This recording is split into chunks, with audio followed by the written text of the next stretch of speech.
मंदी नाही झाली, सगळ्याच विषयात झाली. त्यामुळे हायवेचे जे खड्डे पडलेले आहेत ते त्वरित बुजवले जावेत.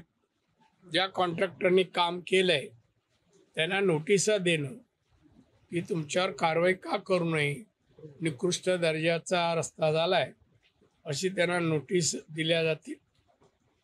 आणि त्याचबरोबर हायवेचे खड्डे बुजवण्याची प्रक्रिया लगेच चालू. पण साहेब, नितीन गडकरी ज्यावेळेला सिंधुदुर्गामध्ये आले होते त्यावेळेला 200 वर्ष मुंबई गोवा महामार्ग टिकेल म्हणून सांगितलं होतं सिंधुदुर्गाचा. तर तो 200 वर्ष न टिकता त्याला मोठे आता खड्डे पडले पाहिले ते सिमेंट बेट. 200 वर्ष कोणी पाहिले? आता तुम्ही झाली तुम्हाला 200 वर्ष? नितीन गडकरी म्हणाले होते ज्यावेळेला भूमिपूजन. हा, मग त्या 200 वर्ष टिकतील ना, रस्ते टिकतील. तर त्याला आताच खड्डे पडले 200 वर्ष. खड्डे वाजते कुठे बोलले खड्डे पडणार नाही म्हणून? 200 वर्ष रस्ता टिकेल. पण गणपतीपूर्वी सर्व खड्डे बुजवले जाणार, कोणालाही त्रास होणार नाही. साहेब, एक राजकीय प्रश्न आहे. अस्लम शेख यांनी नितीश राणेंवरती टीका केली की नेपाळी दिसणाऱ्या लोकांना मंत्रिमंडळामध्ये मंत्री केलं. मला असल्या प्रश्नाला उत्तर द्यायचं कळलं ना. आम्ही 96 कोळी मराठी आहेत आणि ते आम्ही त्याला दाखवून देऊ अस्लम शेखला, कळलं ना. त्यामुळे असला प्रश्न तुम्ही विचारू नका, जिल्ह्याबद्दल विचारा. पाऊस आहे, रस्ते खराब झाले आहेत, साकव गेले आहेत, अशी अनेक समस्या आहेत. फंड या वर्षाचा आला का असे विचार ना. दादा, मालवण मधले काही उभाटाचे कार्यकर्त्यांनी आज भाजपमध्ये प्रवेश केला. चांगली गोष्ट आहे, स्वागत आहे, स्वागत आहे. सगळेच खाली होतील ते.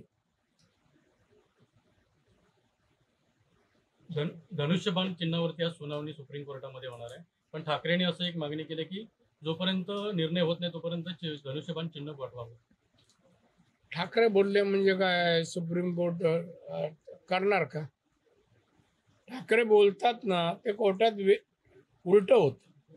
अनुभव आहे आमचा, कारण त्याला नियम बियम काय माहित नाहीये.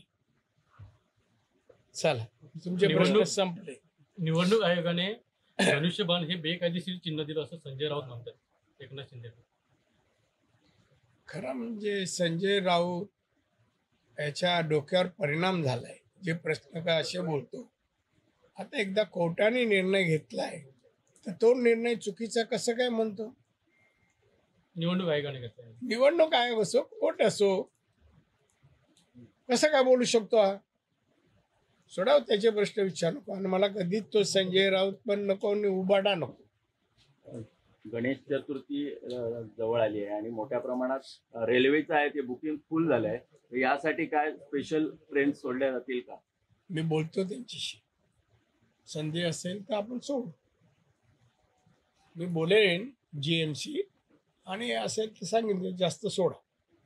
त्याचबरोबर चिपी विमानतळ आहे, चिपी विमानतळ अजूनही कार्यान्वित. तो गणपतीच्या अगोदर कार्यान्वित करण्याचा माझा प्रयत्न आहे. आता अधिवेशनाला गेलो तर माझा प्रयत्न आहे. रत्नागिरी 24 न्यूज चॅनलला आताच सबस्क्राईब करा आणि शेअर करायला विसरू नका.